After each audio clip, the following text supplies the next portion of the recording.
Livro dos Espíritos, Infância e Juventude, página 14.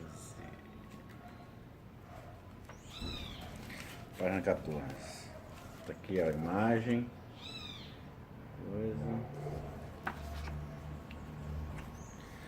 As diferenças entre os espíritos. Os espíritos estão em graus muito diferentes uns dos outros. Para fins de estudo, são classificados em 3 ordens: espíritos puros, os espíritos bons e os imperfeitos.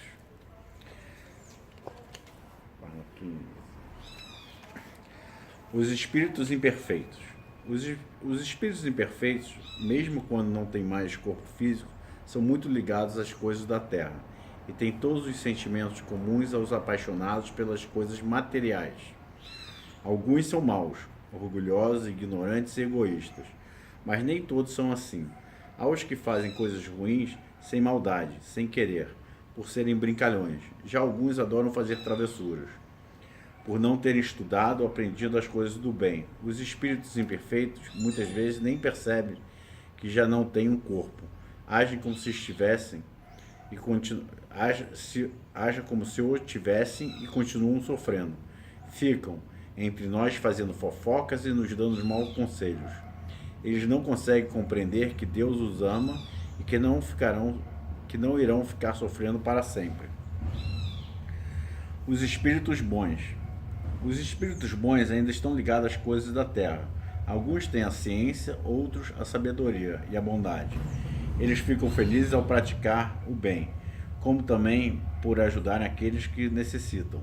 Amam uns aos outros, mas eles ainda sofrem e querem evoluir, tornarem-se cada vez melhores e aprender algo que desconhece, que é muitas vezes demasiadamente trabalhoso. Conheço um monte de gente assim. Os espíritos puros. As coisas da terra já não são importantes aos espíritos puros. Não tem importância, não tem mais nenhum tipo de sofrimento. Não mais voltarão a viver como seres humanos de carne e osso. Tornaram-se mensageiros de Deus. Vivem para ajudar os espíritos a evoluir. Importam-se com todos nós, indistintamente, estando ao nosso lado para nos orientar em fazer o bem. São também chamados de anjos, arcanjos e serafins. A evolução dos espíritos. Ó, imagens. Imagem aqui. Deus criou os espíritos simples e ignorantes. Cabe a eles, ao longo da existência, buscar o conhecimento e a sabedoria, que os levarão à eterna paz. E esse aprendizado se faz pela realização do trabalho, que Deus lhe dará. Os espíritos preguiçosos se acomodarão, mas os mais espertos irão à luta. Aqueles que trabalharem por sua evolução irão em frente. Já os outros se atrasarão. Cedo ou tarde, porém, todos acabam por seu mérito atingindo a perfeição. Antes cedo do que tarde, né? Os espíritos não nascem bons ou maus. Deus os criou livres para escolherem o rumo que darão à sua vida. Eles se tornarão bons ou maus por vontade própria. Os fracos podem, ao escolher o mau caminho, serem influenciados pelos espíritos imperfeitos que os cercam.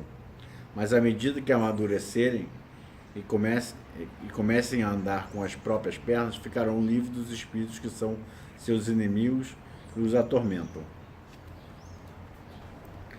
Anjos e demônios.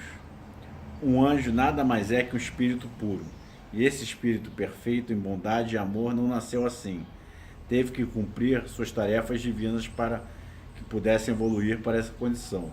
Se existissem demônios, eles teriam sido criados por Deus. Deus é soberanamente bom e justo, e por isso não criará seres malvados.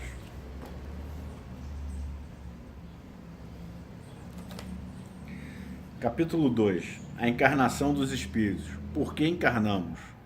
Encarnação é o espírito unir-se ao corpo físico. Os espíritos precisam encarnar-se para que possam evoluir, melhorar. Precisam aprender a lidar com um corpo que sente fome, frio, calor, sede e dor. Precisam aprender que amar os semelhantes é saber perdoar. E saber perdoar é a melhor maneira de ser bom, e isso vale a pena.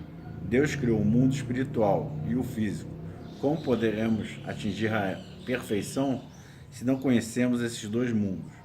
Por meio das encarnações, conheceremos os mundos criados por Deus e assim poderemos vir um dia a compreender o Criador. O resto fica para o próximo capítulo.